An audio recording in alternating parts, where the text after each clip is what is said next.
तो जब मुझसे दोबारा आईएएस पढ़ाने को कहा गया तो मैं पढ़ाना नहीं चाहता था। क्यों?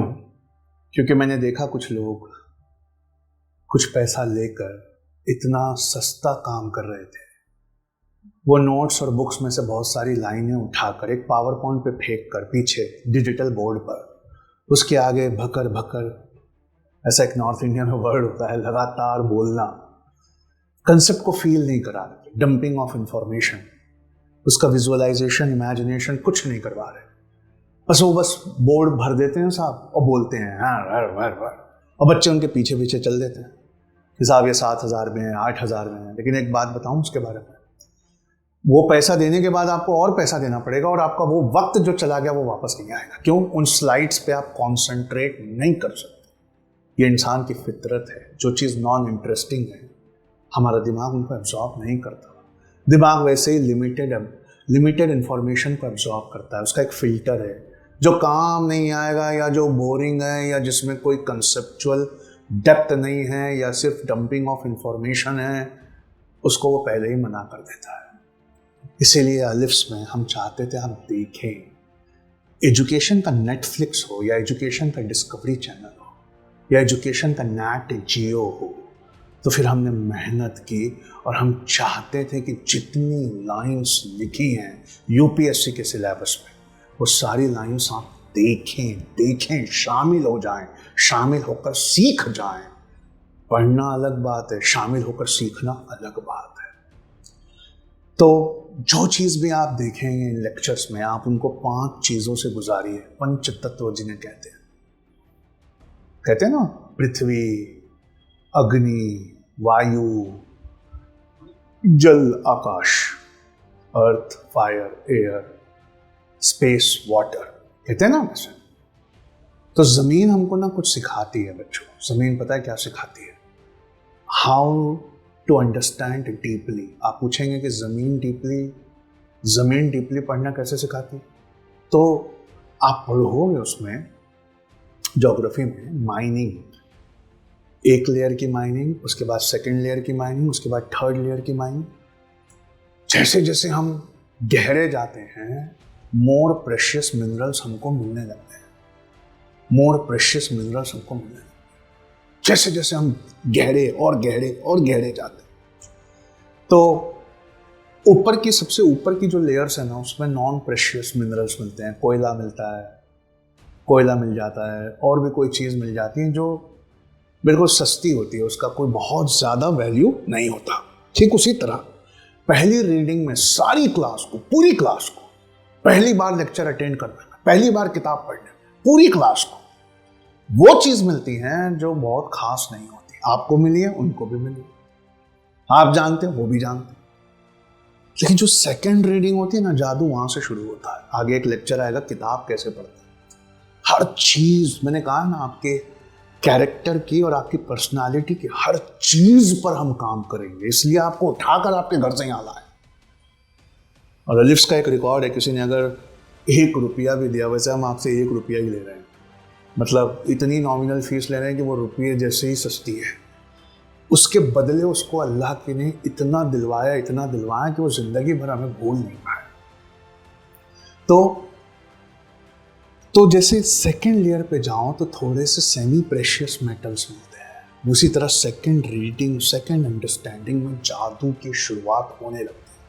फिर हम क्लास से थोड़ा आगे आ जाते हैं। फिर भी क्लास में अभी कुछ ऐसे बच्चे हैं जो बहुत सिंसियर, बहुत ऑनेस्ट हैं, जो आप ही की तरह हैं, तो कम से कम उनकी जमात में आप आ गए। लेकिन जैसे तीसरी लेयर में, अर्थ में जाने पर हमको ना सिल्वर मिलने लगता है, सिल्वर जैसी चीज़ मिलने लगती है, थोड़ा थोड़ा गोल्ड मिलने की शुरुआत होने लगती है। तीसरी रीडिंग में भी ये सारी चीज़ें हमें मिलने लगती है। पर चौथी और पांचवी ये रीडिंग कोई करता नहीं है। मतलब रिवीजन भी क्या होता है, बिना रिपीटेशन करे रीआइट्रेशन क्या होता है, इस पर भी एक लेक्चर है, इसमें आगे आपको देखना पड़ेगा। तो जब आप वो वाला 4th और 5th रीआइट्रेशन वाला रिवीजन करते हैं, उसको इवॉल्व करते हैं, उसको क्रिएटिवली कुछ नया डायमेंशन देते हैं, बस जादू वही होता है, यूपीएससी वही निकलता है, पहले 100 में रैंक वही आता है, ड्रामा अनफोल्ड वहीं होता है। जमीन हमें सिखाती है कि कैसे पढ़ना है, लेयर दर लेयर कैसे गहरे जाना है, कैसे इंप्रूव होना है, कैसे ग्रो करना है, कैसे नई चीज एक्सट्रैक्ट करना है। फिफ्थ रीडिंग के बाद आपका ब्रॉडन हॉराइजन इतना ब्रॉडन हो जाएगा कि आपसे वो टॉपिक कोई नहीं छीन सकता। छोड़ दीजिए, एग्जाम पास करना तो बहुत छोटी बात है। दूसरी जो चीज होती है हम उसको कहते हैं बहुत प्यारी चीज। दूसरी चीज को हम कहते हैं हवा। आपको पता है हवा क्या करती है? हवा गर्म पानी के ऊपर से जब चलती है, गर्म हवा, तो वो पानी को इवेपोरेट करती है। हवा हमें सिखाती है कि जब हम कोई चीज पढ़ते हैं तो उससे हजारों हजार सवालों को अपने दिमाग में पैदा करना चाहिए, और इन सवालों का आप जवाब नहीं तलाशते। सवालों के जवाब तलाशना अपने कंसेप्ट को क्लियर करना है। तो जैसे एयर अपने ऊपर million and trillion tons of water droplets उठाती है, ठीक उसी तरह आपको किसी भी कंसेप्ट कई हजार सवाल अपने जहन में उठाना चाहिए और उस कंसेप्ट से जूझते रहना चाहिए जब तक वो कंसेप्ट हमेशा के लिए आपका ना हो जाए।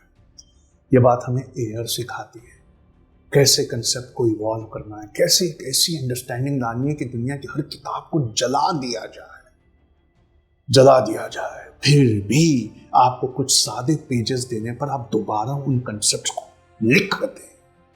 इससे कहते हैं आईएएस की तैयारी। आप कहां घूम रहे हो साहब शॉर्टकट में, कहां यूट्यूब के फ्री चैनल्स के फूल खा रहे हैं। कुछ नहीं पढ़ाना उन्होंने, कुछ नहीं आता उनको, सही है। फिर तीसरी चीज जो हमें सिखाती है वो है पानी।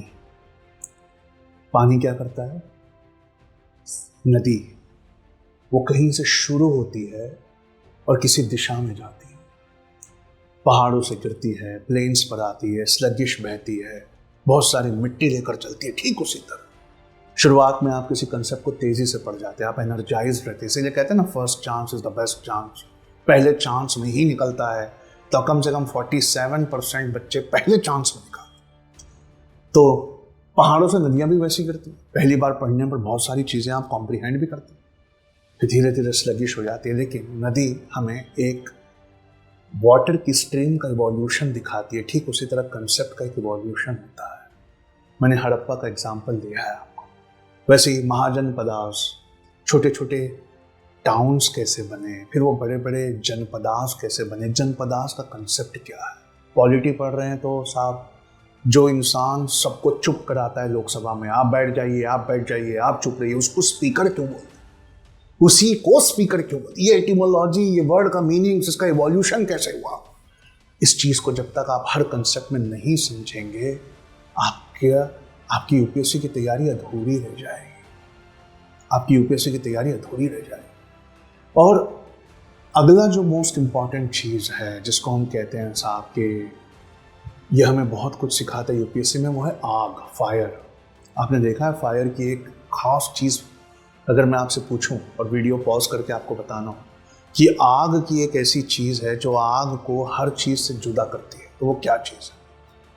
आग की एक खास बात है, जो भी चीज उस आग में फेंका जाए वो उसे कंज्यूम करके अपनी फायर को और बढ़ा देती है। वो हर चीज को फ्यूल की तरह यूज कर लेती है। ये मिस्टेक्स समझने में, जो मिस्टेक्स होगी, जो एरर होगी, जो लिखने में गड़बड़ होगी, उन सब चीजों को कंज्यूम करिए, ये एटीट्यूड रखिए और अपनी फायर, अपनी लौ को बढ़ाइए, उसमें गर्मी पैदा करिए। दूर से जब आप बोले ना, तो आपके साथियों को आरसीए में लगना चाहिए, अरे यार इसको जितना पता है हमको नहीं पता है।